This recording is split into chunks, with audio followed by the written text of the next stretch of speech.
Hello and welcome to the SAU Report. I'm Jennifer Stacy. And I'm Calvin McGee. Today we have Ceil Bridges with us, who is the director of the Alumni. Thank you for being with us today, Ceil. Thank you for having me. All right. Ms. Bridges, tell us a little bit about yourself. Where are you from and how did you end up at this point? I'm from Dallas, Texas, and I graduated from Highland Park in 1978, came to SAU as a freshman, and really enjoyed the campus and everything that SAU had to offer, so I stayed. And my senior year, I took a little time off to go into this business of painting that I was doing, and did that for about 10 years, then returned to SAU and got my degree, which is, I'm majoring in, it was a major in theater and a minor in English. And after that, I taught school for a year. Then I came to SAU and taught, was a tutor coordinator for the Upward Bound program. And doing that for a year, I moved on up to Alumni Director. So I've been the Alumni Director now for Southern Arkansas University for the past 3 years. Okay. So what new things can we expect from the Alumni Association this year? On a whole, the Alumni Association has been under reconstruction since I took over. We've done a lot of new things, the most recent one being mule gating that we started last year, and it has just been growing ever since. It's a takeoff on tailgating. We get together, all the family and friends of SAU and students, and we cook out before the home football games. All right. I understand also that you're head of the cheerleading squad out here at SAU. What are some of the things that y'all do at mule gating to be involved? Actually, this year I'm head of the Southern Arkansas University cheerleaders and the Strutters, the dance team. And we've, both as a group, they come to mule gating, and they have really taken over the Children's Corner and done a tremendous job with that. The Children's Corner at mule gating is an area where we cultivate the children, where they can come and play, and the parents can be relaxed and enjoy the fellowship and everything of mule gating. And for instance, some of the things that the children get to do at mule gating, they play pin the tail on the mule. We have a dart balloon game, and they every time they pop a balloon, there's a little prize in there for them. They absolutely love the pony rides that we offer. We also have a coloring table where they can come and color. And on our Youth Day this past September 11th, it was also a tribute to the soldiers and to the September 11th bombing of the World Trade Centers. We had a coloring table where they colored and wrote letters to the soldiers. And we sent all those pictures and everything to the soldiers. Also, we have a football throw that the little boys love. We have a bubble blowing machine. We have pictures that they can take of themselves that where they dress up like a football player or a cheerleader. Okay. And the cheerleaders and strutters also run the snow cone machine. So the parents have just loved it because, like I said, the children just go crazy when they're in there and just have more fun than they had expected when they came just as mule gating in general. So how far along has the SAU cheerleaders come since you've taken charge? What new things are they doing now?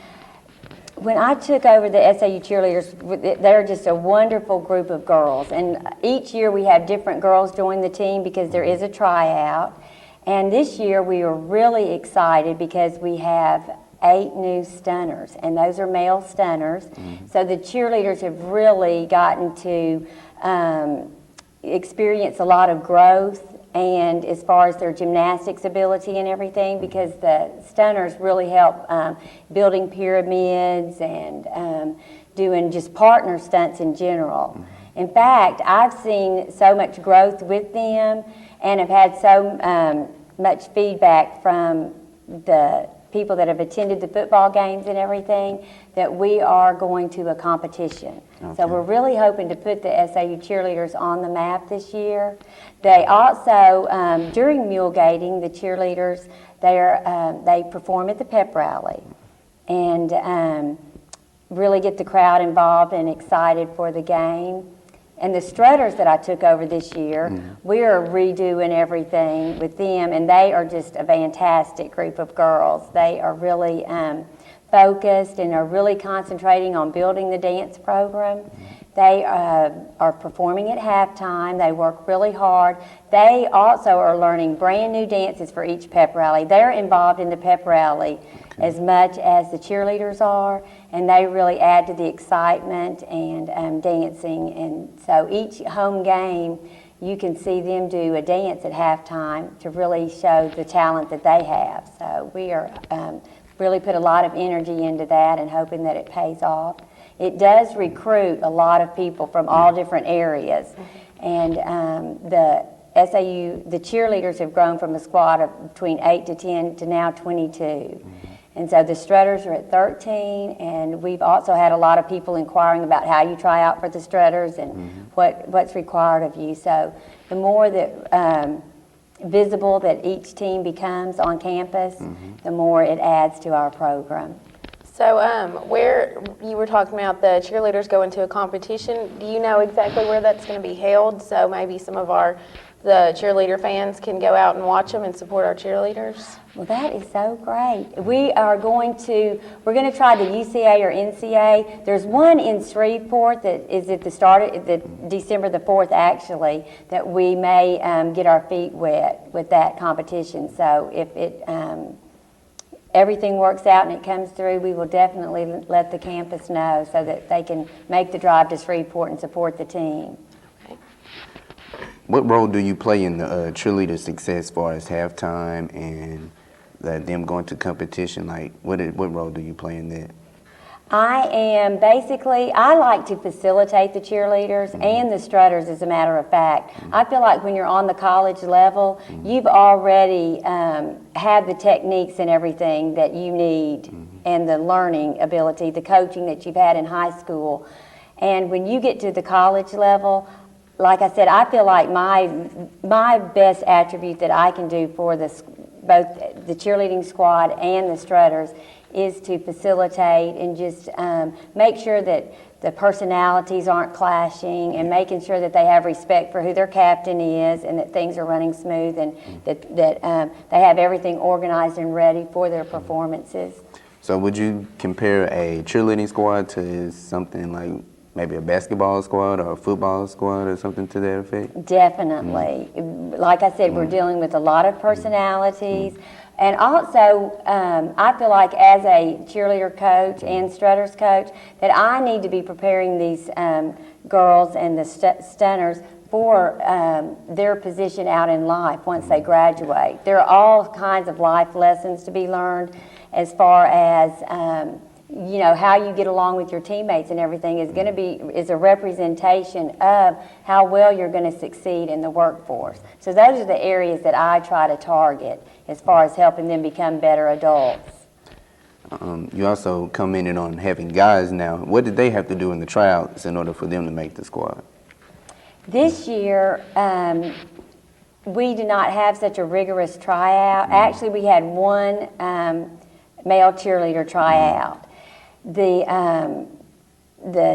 stunners that we have acquired since then, some of them are redshirt freshmen football players, so they don't, they are a part of the football team, but on Friday night, on Saturdays, they can't dress out or anything, and they don't go to the away games. Well, being a stunner for us, they get to travel with the squad to the in-state games, so they like that.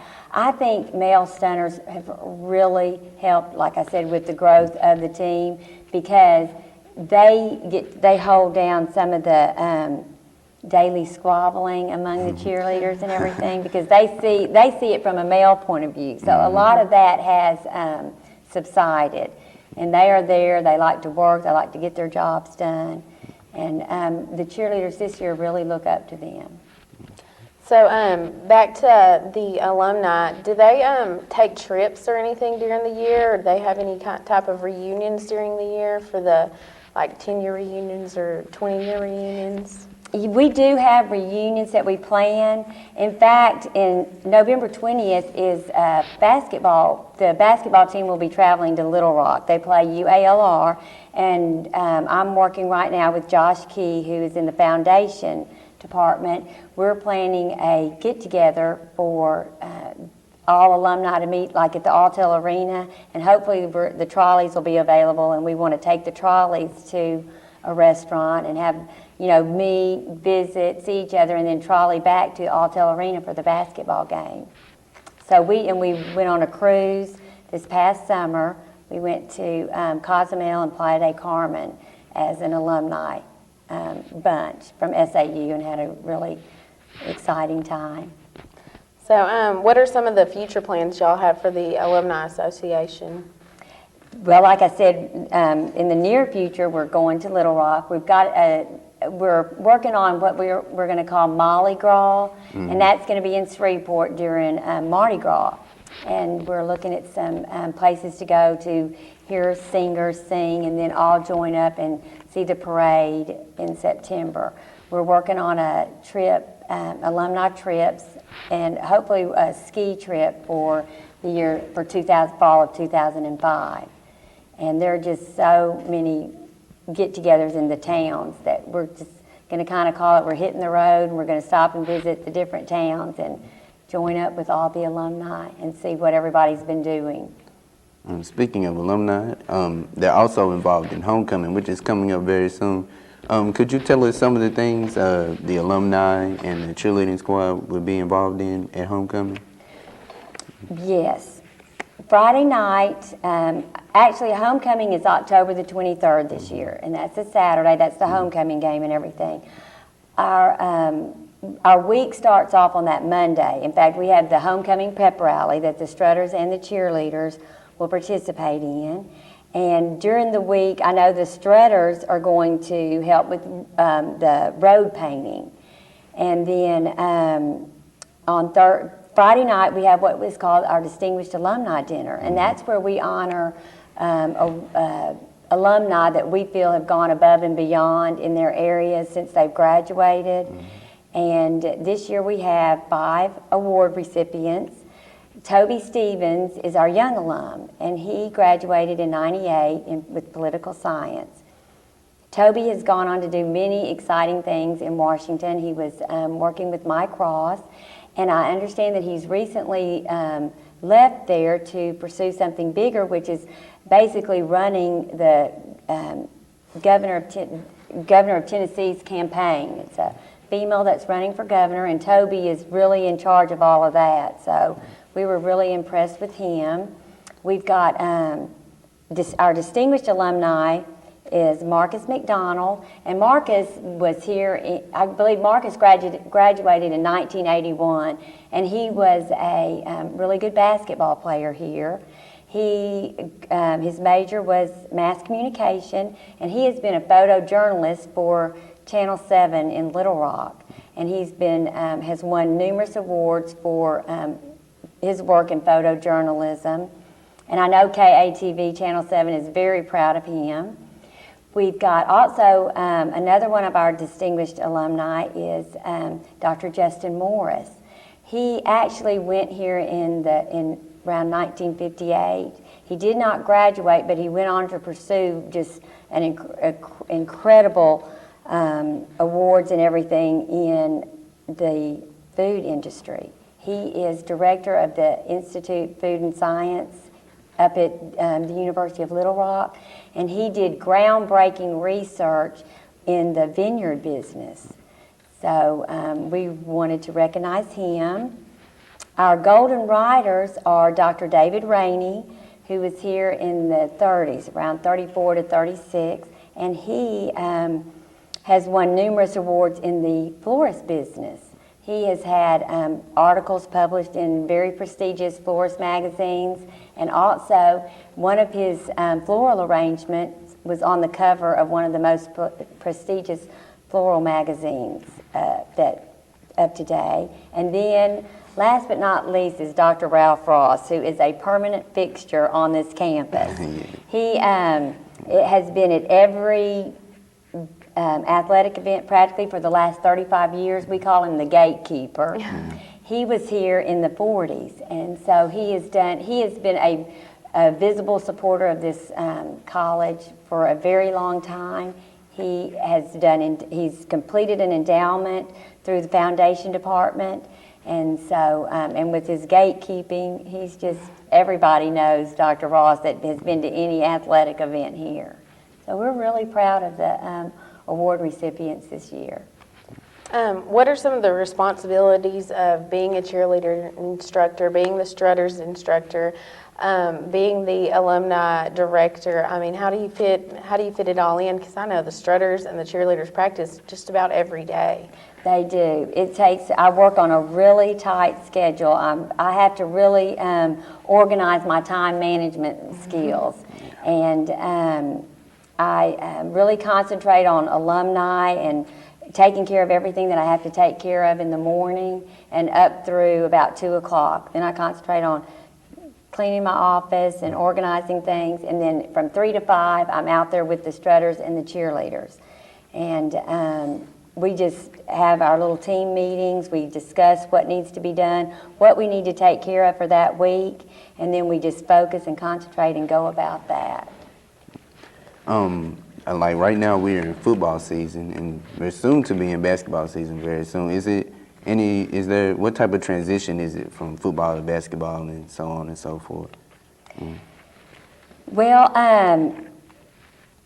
we don't do the mule gating during basketball season, so that takes some of the load off of me, which I'm able to start planning again for the fall season and everything. The transition is that it's inside and we don't have to worry about the weather. We don't have the rain to worry about or work around.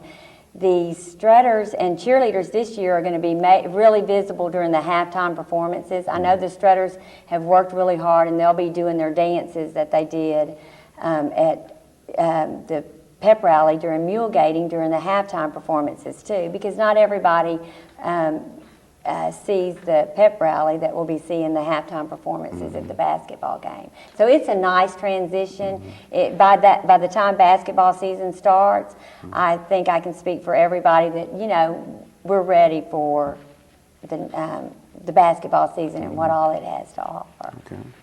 So what gives you fulfillment on your job? Why do you stay here and take on so many responsibilities? I mean, why do you love your job so much? Honestly, it's because I believe in SAU and I believe in the president and the administrators that are all here. Every one of them they believe in the university, and it shows. They work really hard with each one of the directors. Speaking for myself, I know Dr. Allen is just an incredible person. She is somebody that can manage her time and accommodate every one of our needs. And I just think it's because she believes in the university and it trickles over into what all the directors believe in and everything. And I've seen it. I've seen the growth with the new buildings and the university village and just all the students, just the way they are, you know, they have a different attitude about them and everything. And that's what makes the job so rewarding.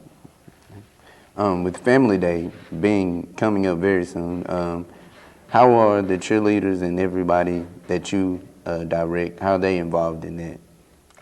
For Family Day, well, the cheerleaders are going to be running the Children's Corner again, and they've all invited their parents up. I know they're involved down at the bed races and making sure they know that their responsibility too is public relations for the university and being visible and just creating that sense of inviting people to the university, being there for them, and accommodating.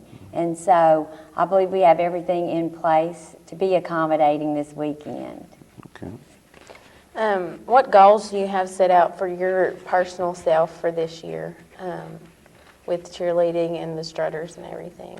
Well, my personal goals would be just to be available for the cheerleaders, help them and the Strutters, and help them in any way that I can, not necessarily, becoming a better squad, but also helping them and working with them just to become a better person in general, being there for their questions, because they are college students, but they're only human too, and they have apprehensions and everything as far as their daily schedules and passing and things like that in their lives. And also, one of the goals that we really want to work on as an alumni is getting more of the alumni involved and volunteering and, making them want to. I think as far as a university, we have done everything we can to show them that we want to be the best university in Arkansas, and we've got our roots in place and everything to go after that goal. How was the alumni giving back? Speaking of the alumni, how are they giving back to SAU? Well, we've had more alumni members than we've ever had before, and just the ones that come to mule gating express so much joy in the children's corner and seeing the children there, and just offering that opportunity for them to come out and be a part of the Southern Arkansas University, and the letters that I receive stating what a good job the alumni is doing, not necessarily just me, but my staff, and how hard that we were working and the dedication that's there. So we've seen a lot of growth with that, and a lot of the alumni, for instance, Charles Tripp, one of our alumni, he cooked hamburgers for everybody at the first game. So, a lot of the people that Mulegate, like Farmers Bank, People's Bank, a lot of them are alumni. Todd Smith from People's Bank is the president of People's Bank. He is also an alumni here. Farmers Bank, people that are coming out to tailgate, they're all alumni, and it's just a really good feeling to see alumni out there. Okay. So back to the cheerleading and the Strutters again. Is it nerve-wracking for you when the cheerleaders go out there to perform or the Strutters go out there to perform? I mean, I know when I was a Strutter, I was nervous, and I'm sure it makes you nervous too. I think that I get nervous for them because I know how hard they've practiced. As far as I'm not nervous as far as wondering if they can do what they've set out to do. I've got all the confidence in the world in them, but I do get a little jittery, just wanting the best for them, because like I said, I know how hard they've worked during practice and everything, and I think they deserve to put on the best show that they can. Would you consider yourself like a second mother to them, since most of them are away from home? Some of them, definitely. Some of them I've really gotten to know, and it's been a joy, and yes, I do. And I'm also working on my master's in counseling, and I definitely think that should be a prerequisite to a cheer coach and a Strutters coach, is having your counseling degree. What theme are you having for homecoming? The theme for homecoming this year was chosen by the Student Government Association, and they chose Wild with Pride. So we're doing a little bit of animal prints, and we're kind of going in that direction of everybody just being excited, and we all have the pride of the university. There's no question about that, so we're just putting it together, Wild with Pride. Okay, well, thank you so much for being with us today, Ceil. I'm Jennifer Stacy. And I'm Calvin McGee. Thanks for watching.